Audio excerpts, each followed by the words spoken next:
आमचा जिवंत देवबाप जो यहोवा आणि त्याचा प्रिय पुत्र जो आमचा मित्र प्रभू येशू ख्रिस्त आणि आम्हाला देव केलेला पवित्र आत्मा याच्या सामर्थ्य नावामध्ये सर्वांना सलाम. प्रियांनो, आज एक मी नवीन विषय तुमच्याकडे घेऊन आलो आहे. तो विषय म्हणजे इजबेलीपासून सावध राहा. आपण विषयात जाण्यापूर्वी एक छोटीशी प्रार्थना करू. धन्यवाद पिता परमेश्वर, तुझ्या नावाला मान महिमा गौरव देतो. तुझे उपकार स्तुती करतो, तुला उंचवतो, तुला गौरवतो. पवित्र बाप्पा, ही वेळ काळ तुझ्या हातात घे प्रभूजी. वचन ऐकत असताना आमचे कान तू उघड प्रभू परमेश्वर पिता. आणि जसं वचन सांगतं, आत्मा मंडळास काय म्हणतो हे ज्याला कान आहे तो ऐकू. आम्हाला ते ऐकणारे कान दे प्रभूजी. हो प्रभू परमेश्वर पिता, हे वचन तू आशीर्वादित कर. ओठ माझे पण शब्द प्रत्येक तुझा असू दे प्रभू परमेश्वर पिता. पवित्र आत्म्या माझ्या मुखाचा तू ताबा घे. धन्यवाद देतो प्रभूजी. येशूच्या सामर्थ्य नावात मागतो म्हणतो, ऐक. आमेन. देवाच्या लोकांनो, इजबेल हिचा जन्म लबानोन मधील सिदोन येथे झाला.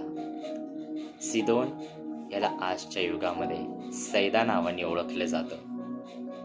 आणि ही सैदा जी आहे लबानोन मधील 3ऱ्या क्रमांकावर सर्वात मोठं असलेलं शहर आहे, ज्याचा ग्रीकमध्ये अर्थ होतो मासे पकडण्याचे ठिकाण.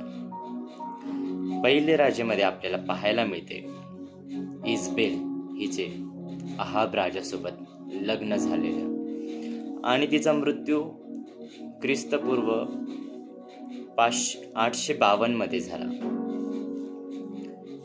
या इजबेल बद्दल आपल्याला जुन्या करारात वाचायला मिळते तिने काय काय केले देवाच्या संदेष्टांसोबत, कशा प्रकारे तिने देवाच्या लोकांचा नाश केला आपल्याला पाहायला मिळते. ही तीच इजबेल आहे जिच्यापासून एलिया घाबरून पळाला होता. तर प्रियांनो, आज त्या इजबेलचा उल्लेख पवित्र शास्त्राच्या शेवटच्या पुस्तकात देखील आपल्याला थुआतीरा मंडळीला जेव्हा पत्र लिहिण्यात आलं तिथे वाचण्यात येतो. ही जी जुन्या करारातली इजबेल जिचा येहूने वध केला, आज तिचा उल्लेख आपल्याला प्रगटीकरणामध्ये 2रा अध्याय मध्ये आपल्याला पाहायला मिळते. मी तुम्हाला सांगू इच्छितो की आपण विचार करू की येहूने जर तिचा नाश केला तर मग ती आज कशी काय काम करू शकते.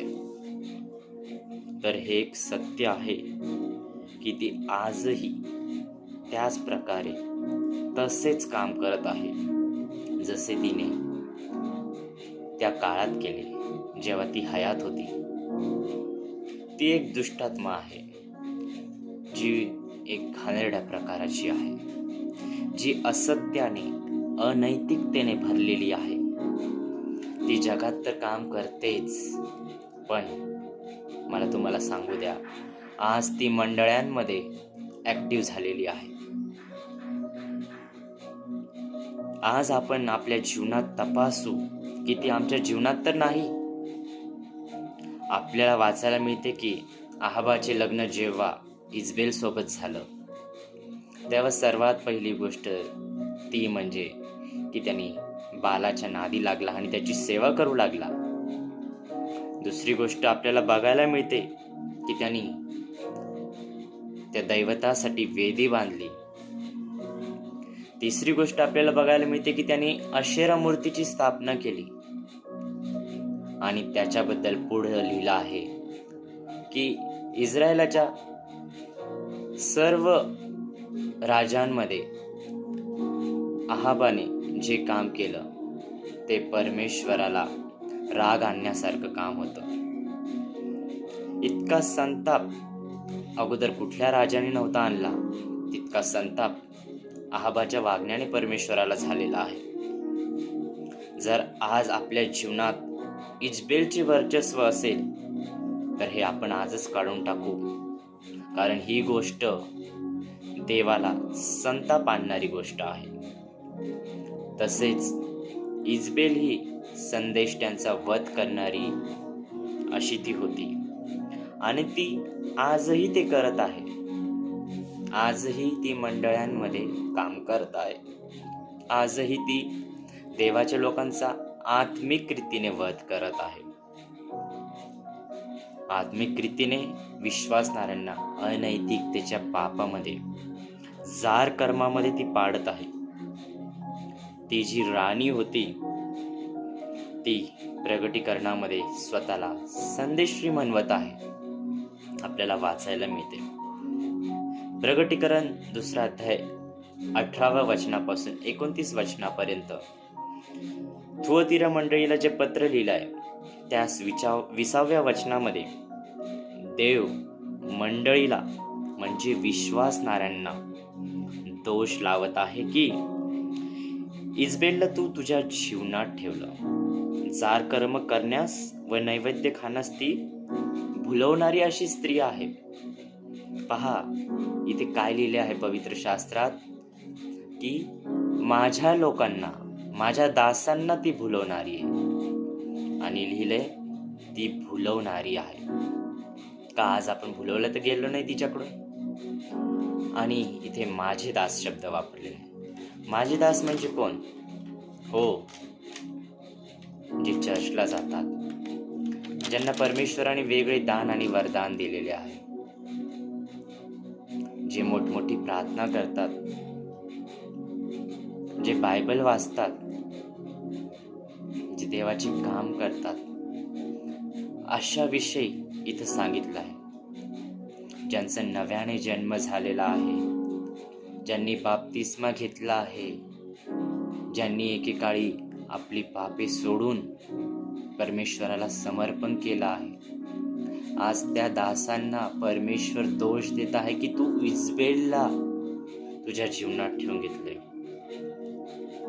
प्रियांनो, आज मला तुम्हाला सांगू द्या, ती इतकी ऍक्टिव्ह झालेली आहे की आज आपण पाहतो जगिक प्रेम, ज्याला बायबल व्यभिचार म्हणतं,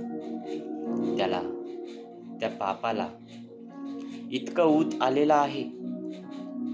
ह्या पापामध्ये लहान लेकरं म्हणजेच लहान वयाचे सुद्धा या पापामध्ये बळी पडत आहे.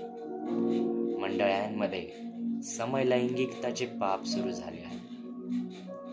करिंथेतील मंडळीमध्ये आपल्याला बघायला मिळतं जे समलैंगिक आहे त्यांना देवाच्या राज्यात प्रवेश नाही. आणि हे पाप थुआतीरा मंडळीला जेव्हा परमेश्वर सांगतो व्यभिचाराचं पाप आज देखील मंडळांमध्ये ऍक्टिव्ह झालेला आहे. ही स्थिती नॉर्मल झालेली आहे. गे, लेस्बियन रिलेशनशिप हे ह्या लोकांसाठी नॉर्मल झालेले आहे. कोणासाठी? विश्वासणाऱ्यांसाठी. ते असं म्हणत आहे, लव्ह इज लव्ह. प्रियांनो, तुम्ही धोक्यात आहात. पॉर्नोग्राफी, विविध प्रकारचे ॲप हे आता निघाले आहेत आणि ह्या सर्व गोष्टींचा उपयोग अविश्वासणारे तर सोडा मंडळीमध्ये केलेला जात आहे. तरुण मुलं मुली देवाला भेटण्यासाठी चर्चला नाही जाते, तर ते त्याच्या प्रियकरांना भेटण्यासाठी, त्यांचे चेहरे बघण्यासाठी ते चर्चला जात आहे. तरुण तरुणी आपल्याला बघायला मिळतं आजकाल बहुतांश चर्चमध्ये, बहुतांश मंडळांमध्ये जशी आराधना संपते तरुण तरुणी बाहेर निघतात चर्चच्या आणि गपशप करत बसतात.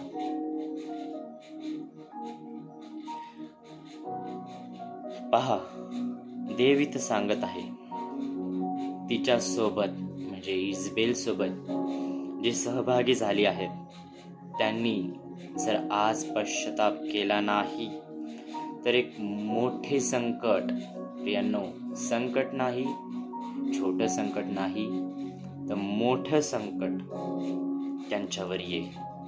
प्रियांनो, आजपर्यंत आपण भरपूर मोठे मोठे संकट पाहिले. मग काय हे संकट कमी आहे? नाही, तर ह्याच्यापेक्षाही अति भयानक एक संकट येत आहे आणि त्या संकटातून आपला बचाव व्हावा अशी परमेश्वराची इच्छा आहे. देव तुम्हाला तिच्यावर विजय मिळवून देण्यास तयार आहे. देवाची इच्छा आहे की तुम्ही विजयी बनाव. जेव्हा आपल्याला जुना करारात बघायला मिळतं, दुसरे राज्यामध्ये 9वा अध्याय 30 पासून येहू नावाचा व्यक्ती कशा प्रकारे तिला वध करावयास जातो. त्यावेळेस आपल्याला बघायला मिळतं प्रियांनो की ती तिच्या गॅलरीत बसून मेकअप वगैरे करून ती बसलेली होती. आज हेच व्यभिचाराचं अट्रॅक्शन आपल्या मंडळांमध्ये फैलाव करत आहे. तर प्रियांनो, येहू तिच्या सुंदरतेला, तिच्या मेकअपला बळी नाही पडला, पण त्याने तिचा नाश केला, तिचा वध झाला. आणि जसं एलियाने सांगितलं होतं की तिचं रक्त कुत्रे चाटतील, आणि तिचं रक्त कुत्र्याने चाटण्यात आलं. प्रियांनो, स्वतःला सांभाळा. देवाचा न्याय समीप येऊन ठेपला आहे. जेव्हा हे 7 पत्र विश्वासणाऱ्या मंडळांना लिहिण्यात आले, तेव्हा आपल्याला वाचायला मिळतं. आपण जेव्हा सर्वात पहिलं पत्र जेव्हा वाचतो, तिथं परमेश्वर म्हणतो की तू तुझी पहिली प्रीती सोडली आहे. प्रेमापासून परमेश्वर मंडळांना सुरुवात करत आहे. परमेश्वराची इच्छा आहे तुम्ही फक्त देवावर प्रेम करावं, म्हणून तो पहिल्या प्रेमाची आठवण करून देत आहे. पण काय ना, कालांतराने अशा गोष्टी घडण्यात आल्या आहेत की आपण सुद्धा इजबेलीशी न कळत संबंध ठेवले. तिच्यावर आणि तिच्या कृत्यांवर आपण प्रेम करत असेल तर तुम्ही आज धोक्यात आहात. तुम्ही देवाला ठगवत आहात.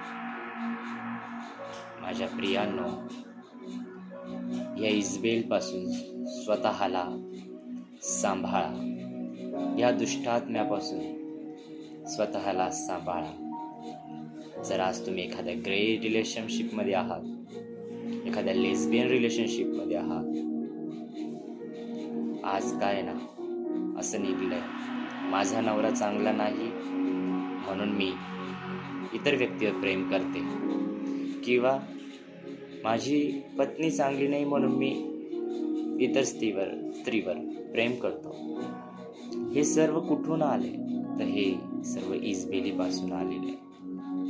व्यभिचार ज्याला म्हणतात, ज्याला मूर्तीपूजा आणि मूर्तीसमोर ठेवलेले नैवेद्य खाणं म्हणतात. नैवेद्य खाणं म्हणजे एक प्रकारचं खाणं नाही, तर पापाला आपल्या जीवनात घेणं आहे. पापाचा दास बनणं हे इथं आहे. माझ्या प्रियांनो, एक छोटीशी साक्ष सांगेल जी माझ्या जीवनात घडली. माझी इजबेली सोबत भेट. ही साक्ष जी आहे 5 ते 6 वर्षापूर्वीची आहे. जेव्हा मी प्रार्थनेत वाढत होतो, जेव्हा मी परमेश्वराच्या समीप जात होतो, तेव्हा पोर्नोग्राफी, मास्टरबेशन ह्या गोष्टी माझ्या जीवनात होत्या आणि मी त्याला रोज आणि रोज बळी पडत होतो. मी रोज आणि रोज विचार करत होतो की मी आजच्या नंतर पाप करणार नाही आणि पुन्हा त्या पापामध्ये पडत होतो. एक वेळ आली, मी परमेश्वराला समर्पण केलं आणि मला त्या दिवशी इतकी वासना होऊ लागली, मला खूप काही करूशी वाटू लागली. प्रियांनो, देवाचं वचन सांगतं, जर तुझा उजवा हात तुला पापास प्रवृत्त करत असेल तर तो उपटून उपटून टाक म्हणजे आपल्याला खरंच उपटायचं नाहीये, तर आपल्याला त्या गोष्टींपासून पळायचंय. आणि मी तीच गोष्ट केली. मी त्या गोष्टींपासून पळण्यासाठी देवाला प्रार्थना करीत राहिलो. फक्त प्रार्थना करत नाही राहिलो, तर देवाचा अनुग्रह मागत राहिलो. आणि तो अनुग्रह माझ्या जीवनात काम करू लागला. मला खूप वासना येऊ लागली. आणि असंच मी दुपारच्या वेळेस झोपलो. आणि जेव्हा मी निजलो तेव्हा मला वाईट स्वप्न येण्यास सुरू झालं.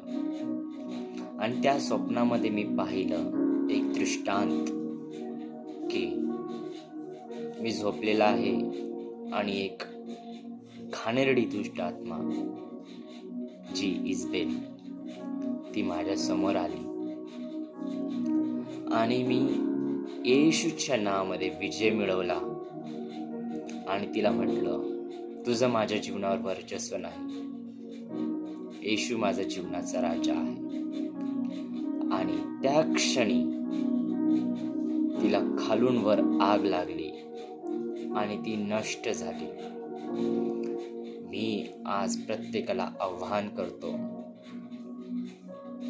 आज तुम्ही कुठल्या प्रकारचं पातक करत आहे जे इजबेलीशी संबंधित ठेवतं? का तुम्ही व्यभिचारात आहात? का तुम्ही मूर्ती पूजत आहात? का तुम्ही गे रिलेशनशिपमध्ये आहात? का तुम्ही लेस्बियन रिलेशनशिपमध्ये आहात? किंवा अनैतिकतेच्या पापात आहात? प्रियांनो, ह्या गोष्टी आम्हाला देवाच्या राज्याचा वारस होऊ देत नाही. पण जो प्रभू येशू ख्रिस्त आम्हाला विजय मिळवून देतो, आज त्याच्या राज्यात आम्हाला येण्याची गरज आहे. आणि प्रभू येशू आपल्या सर्वांचं स्वागत करू इच्छितो. तो विश्वासू व न्यायी आहे. कोणासाठी?